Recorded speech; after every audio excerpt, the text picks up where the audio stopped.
back to another episode of the Speak Plainly podcast, where we speak plainly about things that matter. I'm your host, Owl Medicine, and I want to apologize for being gone, but I had an amazing time. I went out to Hawaii for a week-long event of weddings. It was actually a little bit more than a week. I said weddings. It was a singular wedding between two people. It was a marvelous time, and I am happy to be back in the saddle doing the podcast again. So, coming back from that incredible time that I had with my friends are a wonderful, impressive group of people. And in looking at what I wanted to do this week, I realized I talk a lot about ADD, ADHD, about quite a few psychiatric disorders and that sort of thing, but always kind of in passing. One of them I talk about the most is probably ADD or ADHD. And so I decided that it was important and worthwhile to do an episode on what ADHD actually is. Previously known as ADD, only as old people call it that anymore. It switched from ADD to ADHD in the mid-'80s. So that's what today's podcast is going to be on. I'm going to talk to you about ADHD. We're going to talk about attention versus perception versus experience. We're going to talk about how time perception is affected in people in ADHD. We're going to talk about the neurobiological underpinning. For a long time, we didn't really know what caused ADHD, and now we really do. There was a paper published in 2015 that has the theory that I've mentioned in this podcast before, the Low Dopamine Theory, and we're going to cover that in a bit more detail than I have before. So we're going to talk about that default mode network and the task-focused networks. We're not going to get too science-y, but we're going to talk about those a little bit. I talk about dopamine a lot on here, and we talk about it as a neurotransmitter, but importantly, it's also a neuromodulator.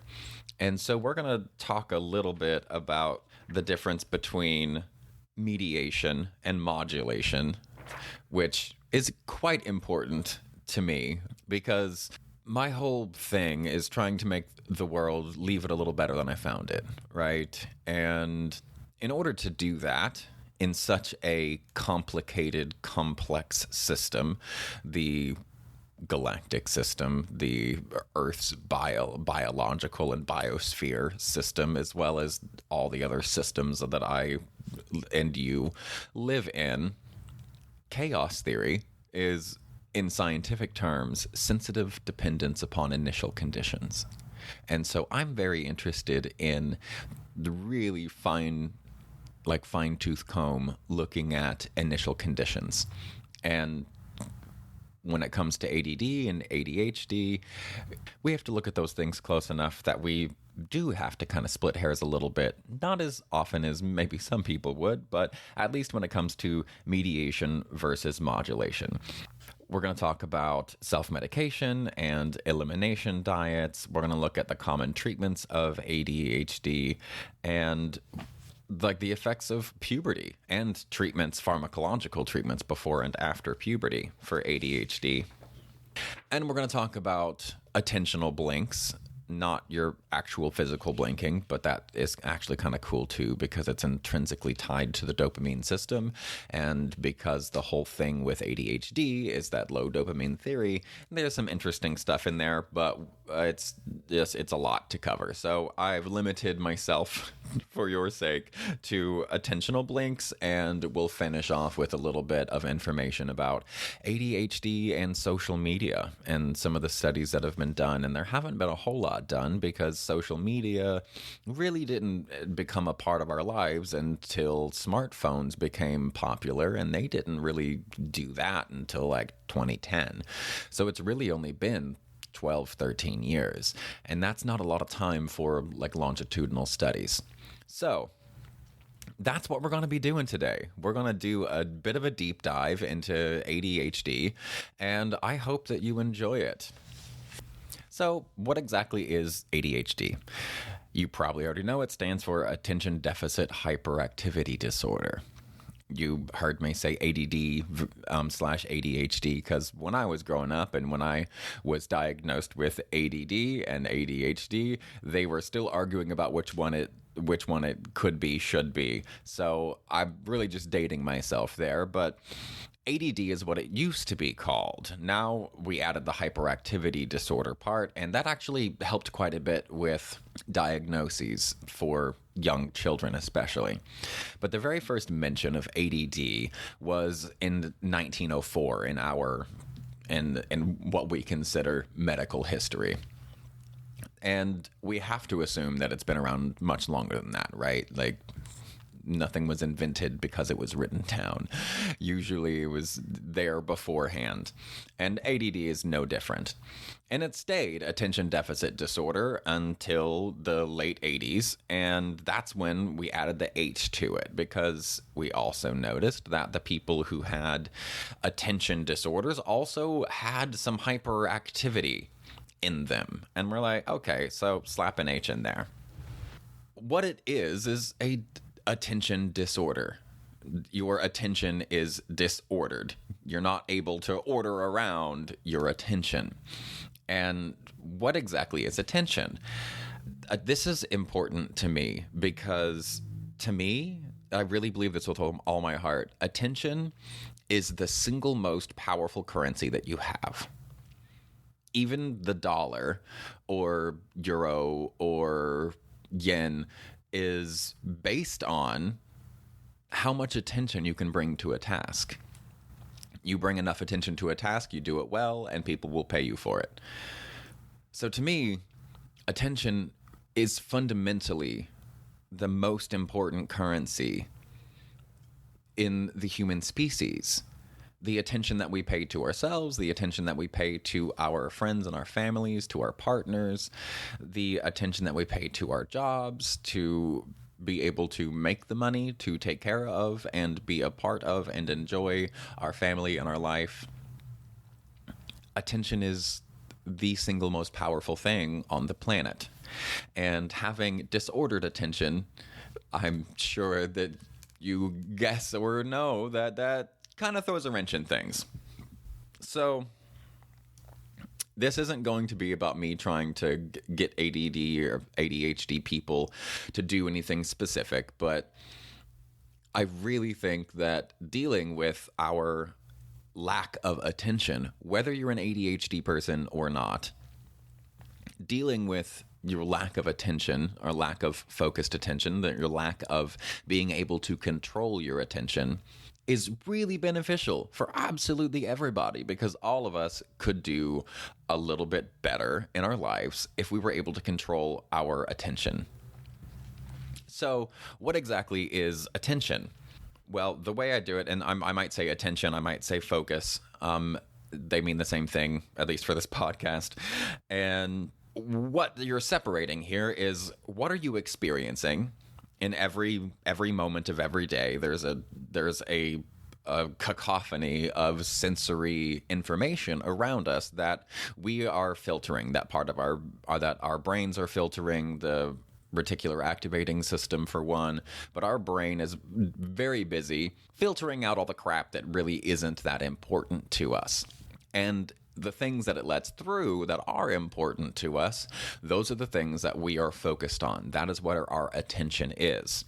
You could be sitting down right now, you probably are, and until I say that you're sitting down and you can feel your butt in the seat, you probably felt your butt in the seat or on the back of the seat, but you didn't notice it. It wasn't in your attention.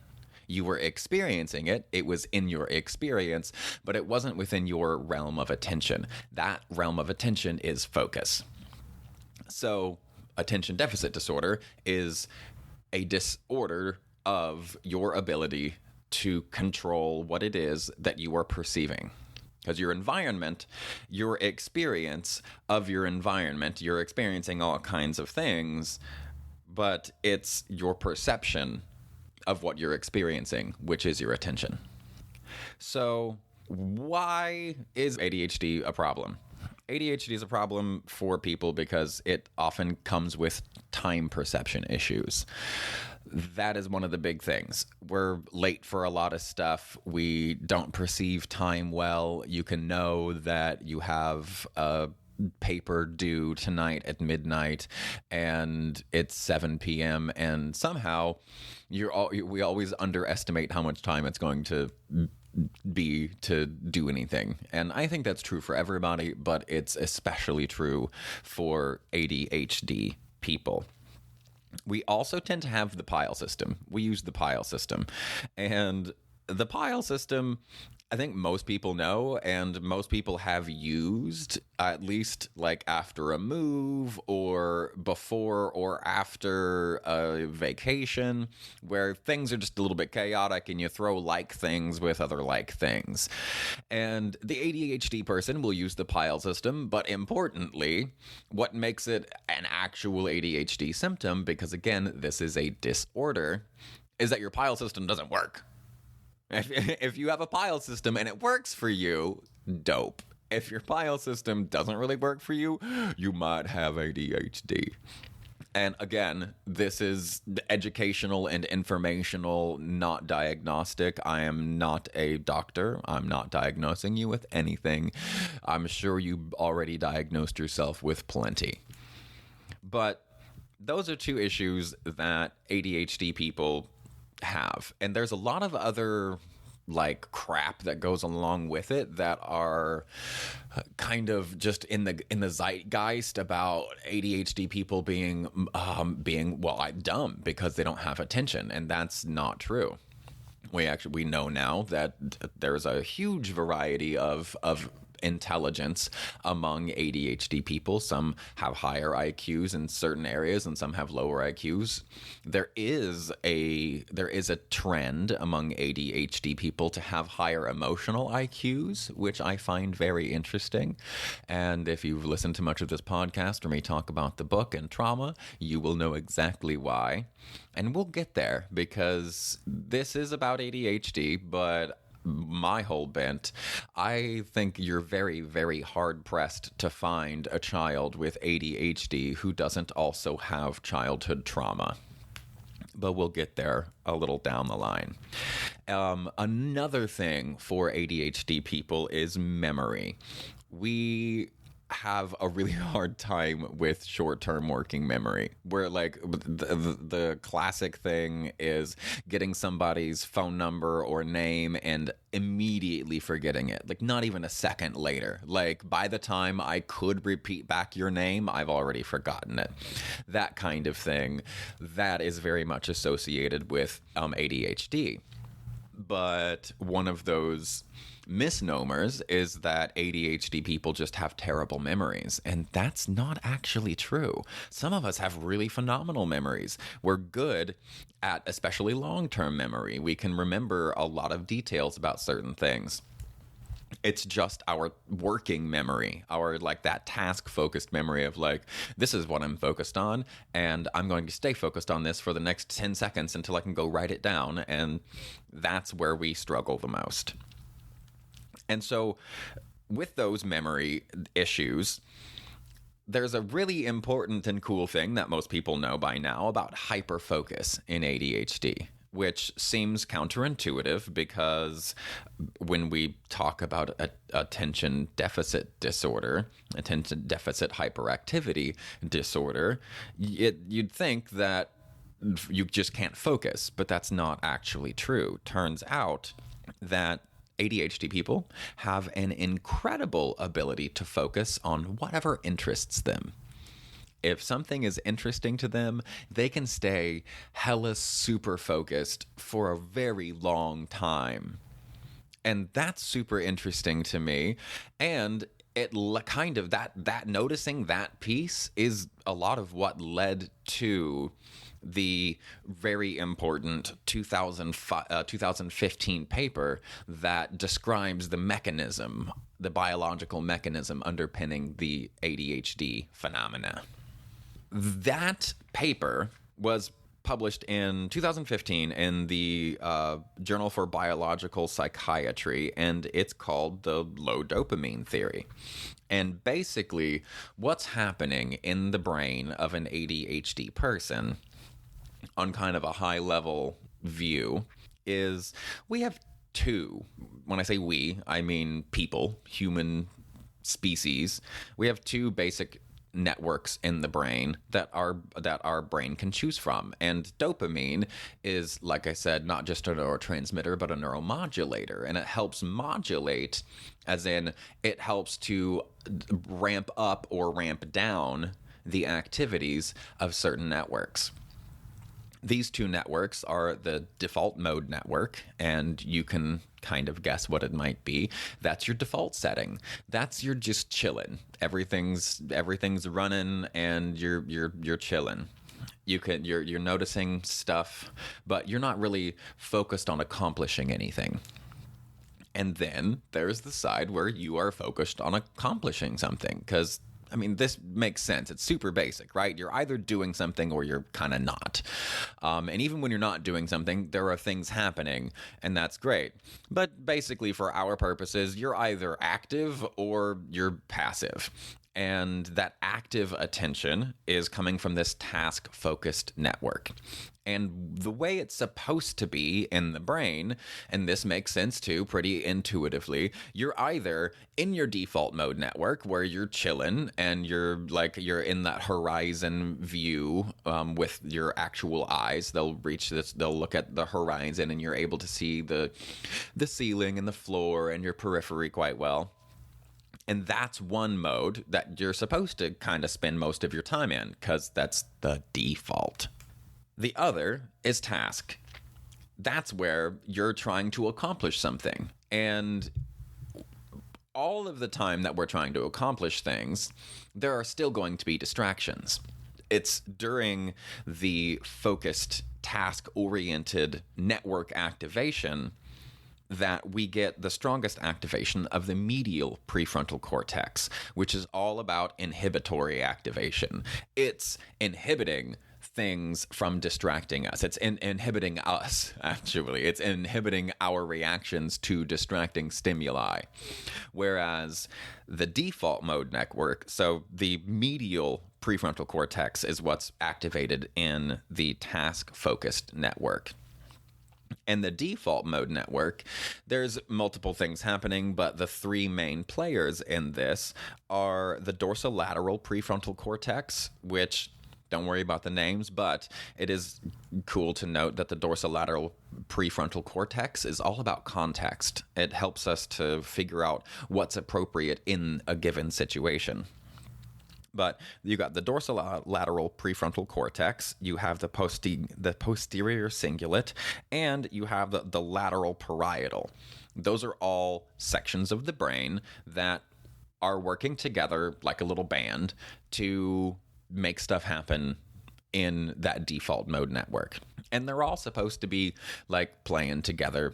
That's why I used the analogy of the band. They're all like doing their own thing, but they're working together to create beautiful music. The issue in ADHD people is that these two networks are supposed to be anti-correlated. They're supposed to, like, when one is active, the other is suppressed, which makes sense. You're either doing something or you're not doing something. Well, in the ADHD brain, you always doing something. We always doing something. And you just can't seem to get away from it. And the reason is because now through neuroimaging, we know that these two networks are no longer anti-correlated. They're actually correlated. So when one is activated, the other is activated too. And that's a problem. Because, like, when you're in the default mode network, there's way more sensory information coming in. And each one of those things that are coming in is a possible distraction. Whereas during the task-focused network activation, the parts of the brain and the things that are activated create tunnel vision, both auditory and visual tunnel vision. That way we have less distractions, so we can accomplish the task. Makes sense, right? But in the ADHD brain, these two things are no longer anti-correlated. They're happening at the same time. That's a problem. Why is it a problem, though? To me, this makes sense because this is where this 2015 paper, they created this low dopamine theory, because through imaging, they were able to realize that when there is not enough dopamine in the brain in ADHD people, there are certain neurons that are firing when they shouldn't, distracting us. My notes say distracting the organism. Sometimes I crack myself up with like weird crap like that. I'm like, let's just totally dehumanize it. But that's because I try to think about this as fairly as possible, and that's sometimes dehumanizing. But that aside, low dopamine means in the ADHD brain that certain neurons are firing when they shouldn't. And if something is firing when they shouldn't, that means usually that medial prefrontal cortex that's activated in the task-focused network, that part of the brain isn't inhibiting the way it's supposed to be inhibiting. And it needs more dopamine in order to do that. So how do ADHD people get more dopamine? How do we, how have people throughout time been dealing with just less than desirable control over one's attention? Because that's ultimately what we're talking about. Quick note on any kind of diagnostic like this: if you talk to a psychiatrist, at least a decent one, they'll tell you that things are a disorder when they become a problem for you living your life. The end. You have a disorder, you will have a diagnosis. They will give you a diagnosis on something when it is disruptive to your life. If it's just a quirk that you can deal with and it's not disruptive, why bother labeling yourself with these things? Because some people are going to have problems, like certain ADHD problems that you might not have. But once you identify yourself as an ADHD person because you have some of the same tendencies, you might assume tendencies that you don't actually already have. This is one of my issues with social media and all of that, but we'll get there a little down the line. Back to the topic. What do we do? What do ADHD people do? We self-medicate like everybody else does. What's interesting is what we self-medicate with. What we self-medicate with, even though we have a hyperactivity disorder, an attention deficit hyperactivity disorder, we medicate with stimulants.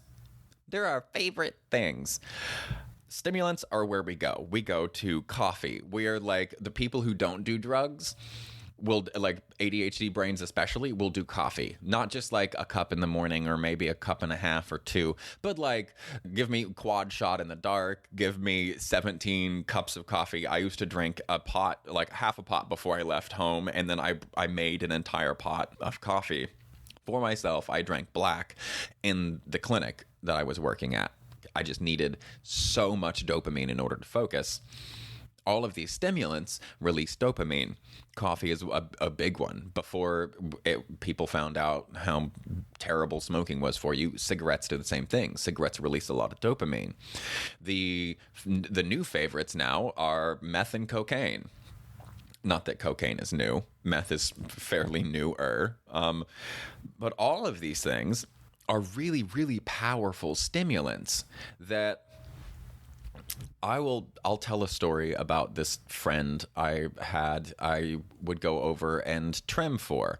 She was a grower and she was awesome.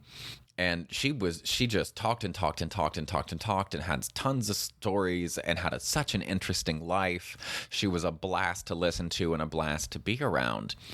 But every once in a while, I'd go over and she would be very subdued. Like very subdued. She was still there. It wasn't like she was like gacked out or anything. She wasn't like staring at the wall, like nodding out like heroin or anything like that. But she was subdued. And it was out of character. And it wasn't until I talked with another friend that used, and when I say used, they both used meth occasionally and together. And I found out that those times that I specifically named, including that day when we talked, she had used meth. And I was like, what in the hell? How do you use meth and then calm down? Like, how the hell does that work? Because it's clearly not for that. Well, in an ADHD brain, it is. I miss that friend. She was awesome. But I found that very interesting, and I was like, oh, yeah, okay. I mean, I was able to pretty quickly relate it to, ADHD, because the treatments that we have pharmacologically for ADHD, originally Ritalin. Ritalin was the original treatment for ADD, and that is methylphenidate. Ritalin is basically methamphetamines. It's methylphenidate. Now we use Adderall and modafinil, both of which are for attention, but they also, interestingly enough, are also used for narcolepsy. They both have, I would say, off-label prescriptions for narcolepsy, but I don't think that they're considered off-label anymore. They're used for attention issues for ADHD, but also for narcolepsy, which I find quite interesting.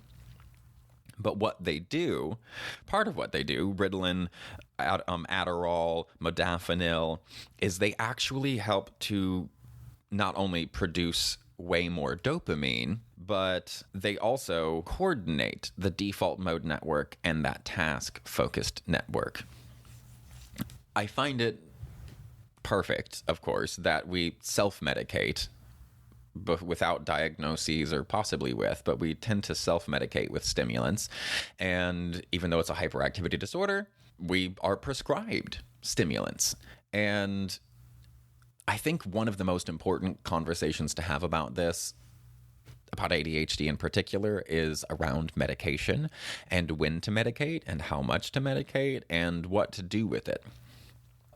The Huberman podcast I recently listened to one of his podcast episodes on ADHD, and he was talking about a friend of his, a colleague, who is an MD and a PhD, and they have a child who is showing ADHD tendencies, and he asked about medication and treatment and when and all of that sort of thing. And one of the things I know is that children who are given prescription medication for ADHD before puberty, wind up having a lot less of a chance of like naturally growing out of it.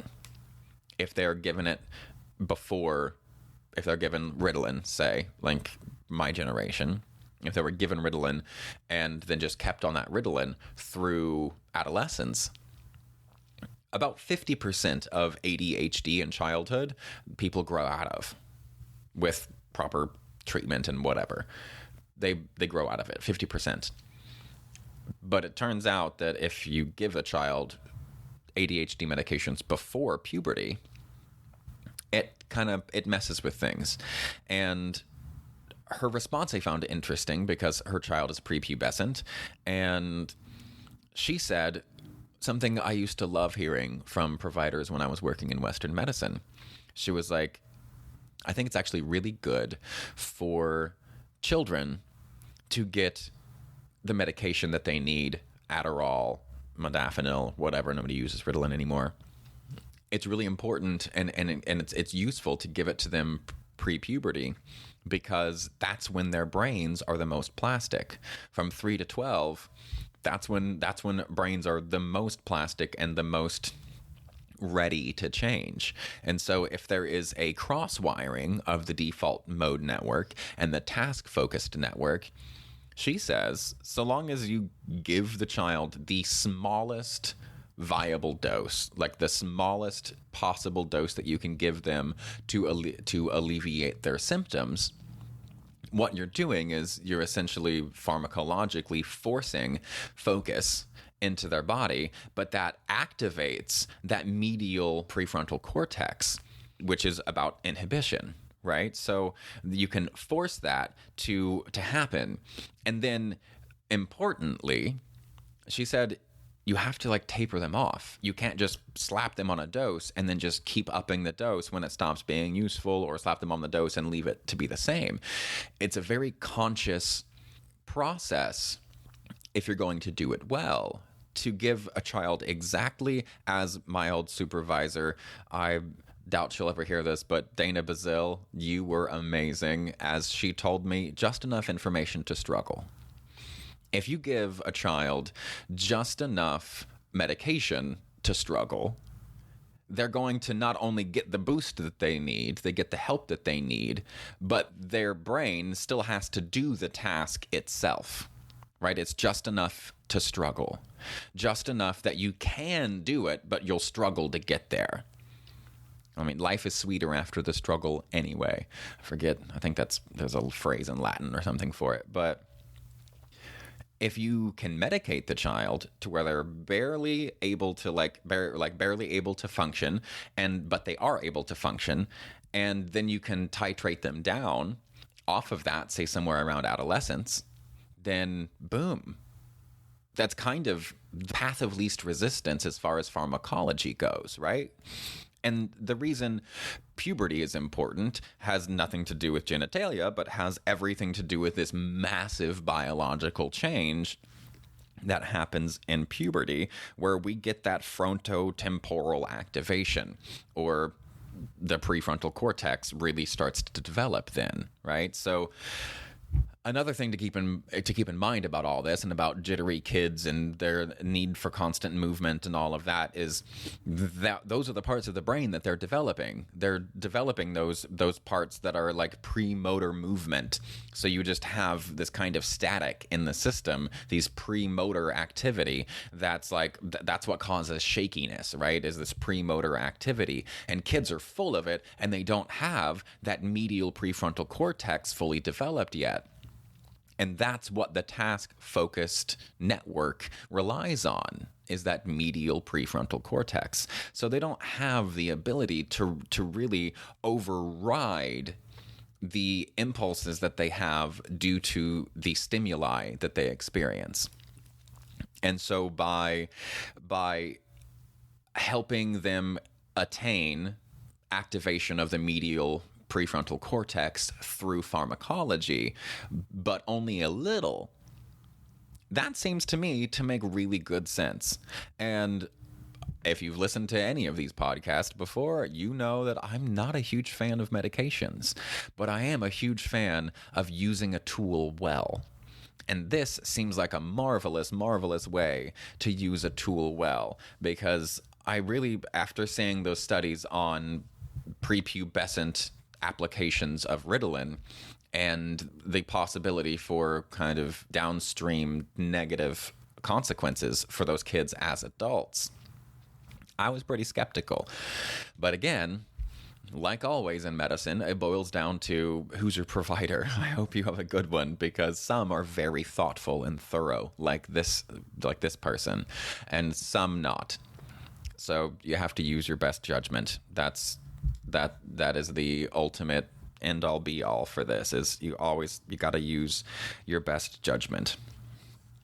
So interestingly enough, in this treatment and self-medication for ADHD, it used to be that Adderall was the second most popular abused drug, basically. That it was only second behind weed for non-prescription abuse. And now it's not. Now it's no longer number two. Guess what it is? It's number one. It's number one.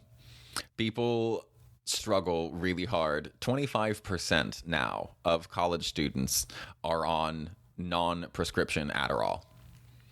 25% of students.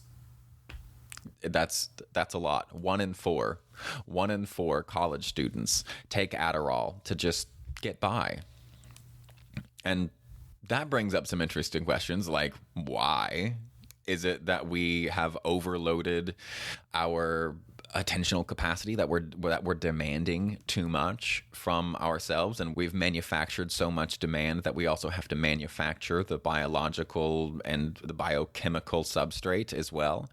That is very much like an option, but there's, for me, another option, and the other option really looks at, we'll get here at the very end with social media, but in 2014, there was a study where they looked at 7,000 adolescents with smartphones, and they compared them to their counterparts without smartphones to see how much time that they spent on a day on their smartphones in 2014, which is way less than how many we're on now.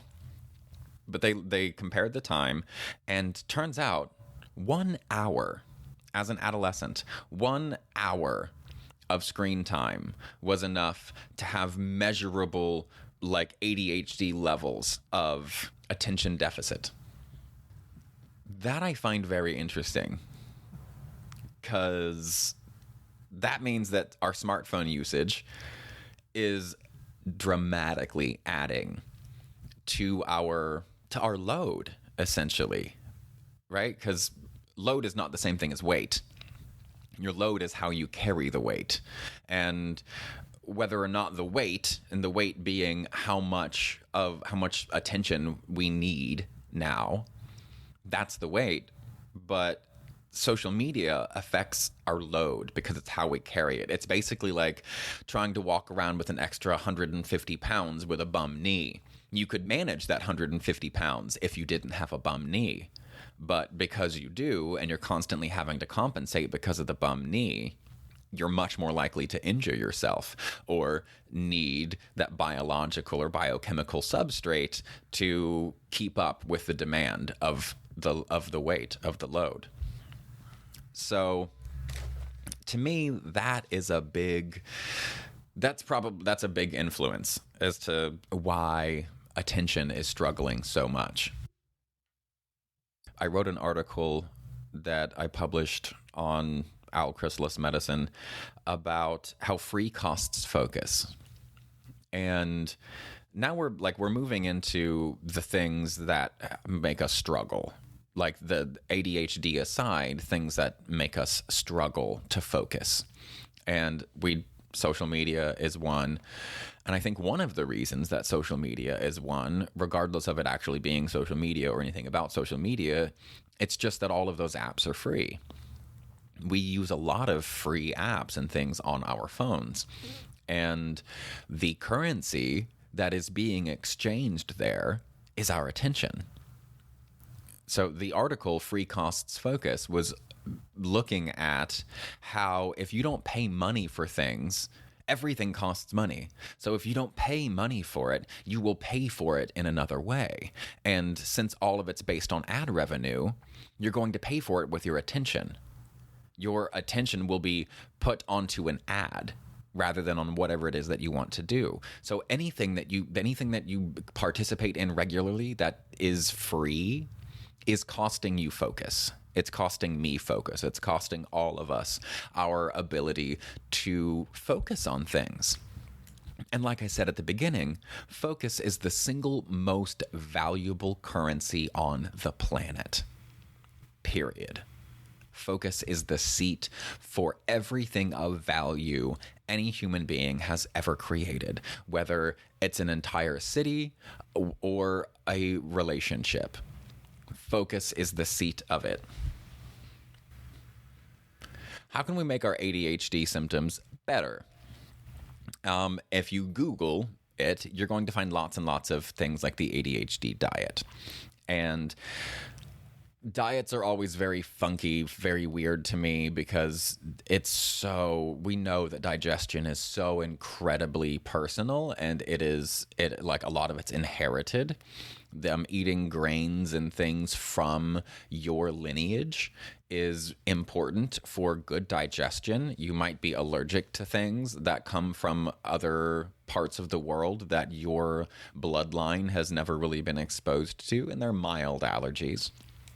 But there was one study that was done really, really well in 2011, published in Lancet, one of the best journals.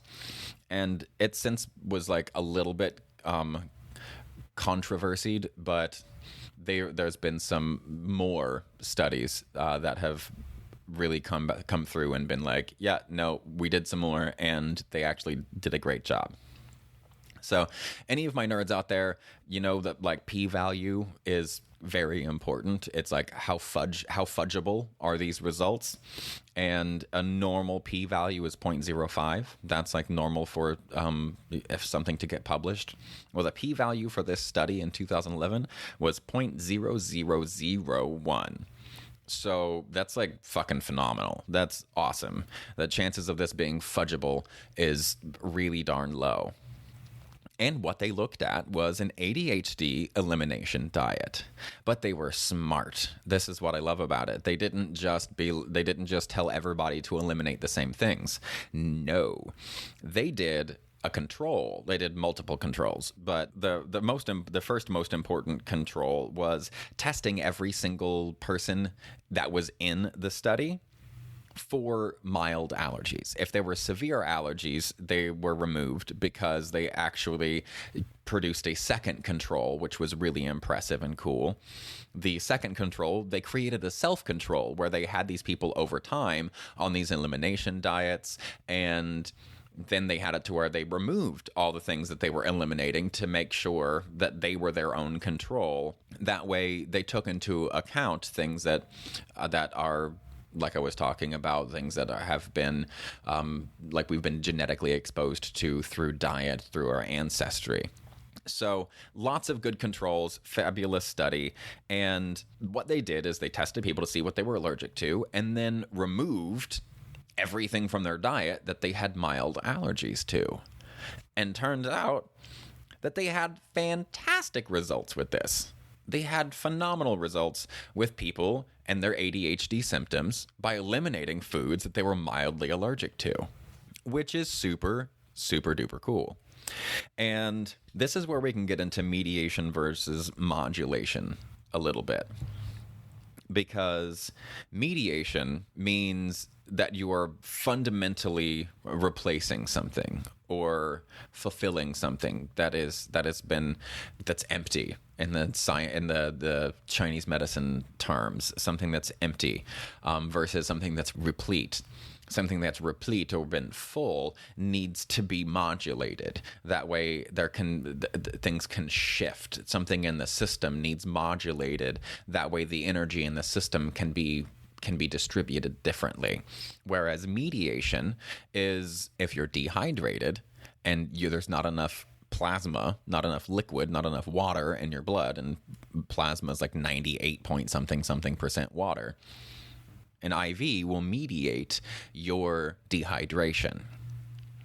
Not drinking more beer, knowing that you're dehydrated and you haven't drunk any water and you just keep drinking beer knowing it's a diuretic and that's going to make you pee, that is a modulation. Because it's not fixing the problem of you being dehydrated. It's just not making it worse. Right? It's plugging a hole in the bucket, not filling it.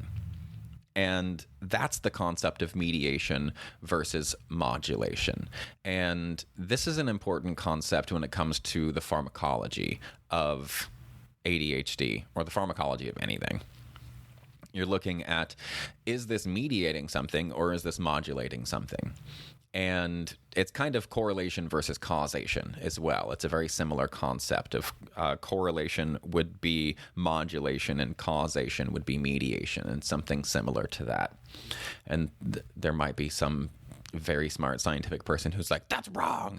But to me, that makes the most sense. So in meth, what is happening is you're mediating this lack of dopamine, right? So you get a massive dump of acetylcholine, of epinephrine, and of dopamine, and a little bit of serotonin. But really those first ones, you get a huge dump of those into the brain and body. I mean, and with meth, it's hundreds of times it would be expected to be found in the brain. And so that provides the dopamine that eliminates or mediates the low dopamine in the low dopamine theory. And then that person can both be aware of everything that's around them, all the things that are happening, that default mode network, and be able to limit their own reactions to the stimuli according to what's important to them in that moment because they have sufficient dopamine. That's a mediation. There are new drugs that are on the market. Ritalin kind of did a similar thing, but there are new drugs on the market that are modulators in the same way that most antidepressants are selective serotonin reuptake inhibitors. Now there are dopamine reuptake inhibitors, and they're like, even with insurance, are like $1,000 a month. It's kind of ridiculous, but concept of mediation versus modulation is really important to me. I think understanding the difference between the two can be very informative for us when we're looking at the nitty-gritty details of how to treat something or what's happening when we choose to treat or when we choose to intervene in one way or another. And speaking of intervening, there is a very, very awesome study that was done, and you've heard me talk about the importance of focus and my love of mindfulness and meditation. And this study was not done as a mindfulness study, but it is the exact same thing. I've already done enough to try to convince you to meditate. I think that you should. If you don't want to, who cares? Like, do you? But this was really cool because there's this concept of attentional blinks, and we know they're real. And like an example of an attentional blink is like Where's Waldo? You go and there could be two Waldos, but as soon as your brain sees the first Waldo, you celebrate and you stop noticing anything. Another way that they'll do the study is they'll say like, okay, here's a line of numbers going in front of you. Pick out the 7 and the 9.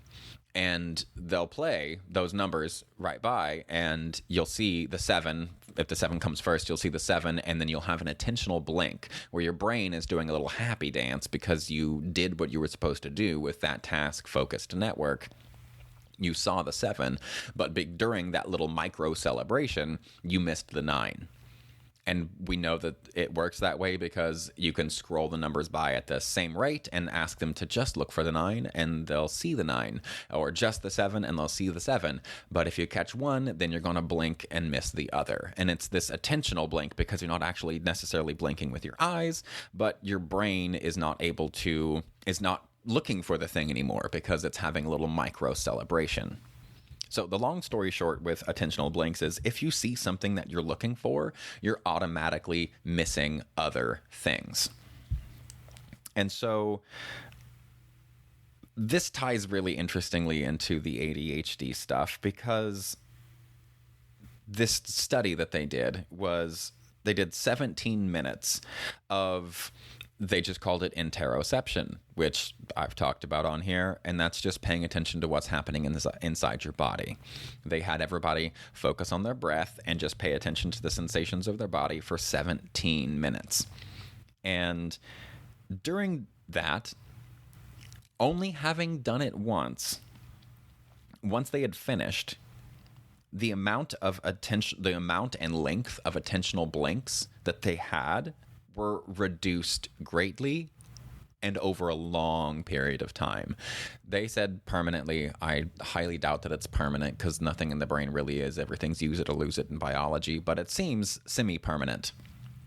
One round of 17 minutes of focused interoception or mindfulness practice or meditation produced a basically permanent or semi-permanent minimization of attentional blinks. Now, why is that important to ADHD? Well, here's where my personal philosophy comes in on this. You can't have, or you can, but it's rare. It's rare to have ADHD without childhood trauma.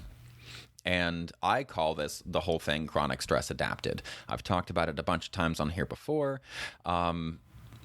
Childhood trauma makes us adapt to inappropriate circumstances appropriately. And by appropriately, I mean the way that evolution has programmed us in order to survive. So in this whole thing of if you see something that you're looking for, you're missing other things. With this low dopamine theory, having the task-focused network and the default mode network, having them cross-wired means that you kind of have to have enough dopamine to be able to pay attention to everything in your environment, everything that's like sensory, that's bombarding us all the time, and to be able to override that with that medial frontal cortex at the same time. And dopamine is the modulator that tells us to use one versus the other, that tells us to use the task-focused or the default mode.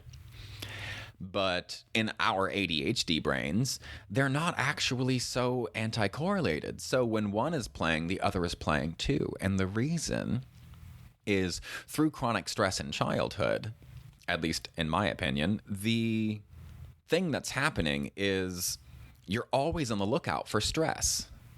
You're always on the lookout for the thing that's a threat. And if you were hit regularly, or there was violence, or there was or neglect, or these things that are a challenge to your survival, and most things are a challenge to your survival as a child because you don't have any survival skills, you're always on the lookout for that. You're always looking for the next threat. But that doesn't mean that you get to stop doing the things that you have to do. You still have to go to school and do your chores or take out the trash or whatever. So that's why I think the default mode network and the task-focused network get cross-wired, is because we have to be able to focus on the task that we're meant to do, but we also have to be able to pay attention to what's happening around us in case of a threat. That is why I think those two anti-correlated networks in the brain become correlated in ADHD. I think it's chronic stress. It could be trauma, and like a big T trauma or small t trauma, but that is what makes the most sense to me. And with these attentional blinks, what's happening is we're looking so hard for something, and we may not even know what it is, that we start missing other things. And what are the things that we miss? Things that are less tangible, things that are less impedant on our lives. Like, I don't know, the concept of time. Going back to like the very beginning of this and being like, yeah, we have really hard times with time perception. Like that makes perfect sense to me. Time is just not a thing when all the other things are a thing. It falls to the wayside because we're so focused on the things that we actually need to do. We're not as focused on the context. And so we miss pieces of the context. And the more abstract, like time, even though it's very real and marches on with or without us, it's abstract enough, it falls to the wayside. So if you needed another reason to try meditation, doing it just once for 17 minutes reduces the amounts of attentional blinks permanently. According to that study, like I said, I think it's semi-permanent. But semi-permanently to permanently, 17 minutes, one time, can change the way that your brain intakes information. And I think that's phenomenal. Now, I'm not going to spend too much time on it because I already talked about it a little bit, but now I'm going to move to the social media aspect. Social media and smartphone aspect of this. Like I said, that this study from 2014, it was 7,000 adolescents, and it was 1 hour. We spend like 4 to 6 times that amount of time on our phones now. We spend way more time on our phones than we did in 2014. And I think that's a huge part of the reason that we're struggling so much. And I think that's a huge part of the reason that now Adderall has passed marijuana in our like favorite pastimes for young adults. It's crazy. It's that like that's so bonkers to me. I mean, it makes perfect sense, but it's also crazy and hilarious because it's like I wanted to just like have a total brain shutdown and get out of my existence when I was that age, and I spent tons of time on pills and alcohol and weed and whatever I could get my hands on. But never was I mean, they didn't have Adderall back then, so maybe I would have. But it's so interesting to me that it's like we think of weed as like this numbing thing and then Adderall as this activating thing. And weed is not always numbing. There's a very interesting conversation that we could have about how it is just the kind of the same things like CBD, THC, and like the CBD1 receptors and CBD2 receptors, and how it's the same things that are mediating the reactions that we have to marijuana, but the different strains will have tendencies toward certain areas of the body or the brain. And so depending on where the CBD1, because that's where pretty much all of the activity happens, wherever those CBD1 receptors are activated in the body, that's what's going to determine the type of high that you have.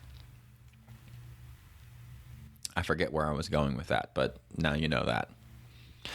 So, social media has absolutely fundamentally made things more difficult. I've talked about everything that's free costs focus, and this is part of it. So, what I wanted to do with this podcast was actually talk about ADHD, get everybody kind of on the same page, to understand, I mean, where it came from, the first account being in 1904, and then it staying ADD until the 80s, and then it became ADHD, and we didn't really know why, but then we found a neurobiological substrate in 2015 with the Low Dopamine Theory. And I hope that people have a better understanding as to what ADHD actually is. There's lots of ways that it can manifest. There's tons of individuation, of course. There's many different phenotypes or expressions of the same thing. And it's being talked about so much in so many places in so many ways that I can't stand. I loved mental health TikTok a few years ago. And I haven't been on TikTok in ages now, but at least a year. But even on Instagram and things, I get flooded with so much mental health TikTok and just shorts and that sort of thing. Reels, that's what they're called. I get flooded with so many of those. I loved it at first, but then I just saw a serious downward spiral in like people are excusing helplessness. They're acting helpless because they're like, I think I have ADHD, so now I'm helpless and I have ADHD paralysis. And some of these things are just really bothersome to me because I was diagnosed with ADD/ADHD because it was the late 80s, and I've learned how to work with it, and I've also learned how to kind of curb it, where I trained myself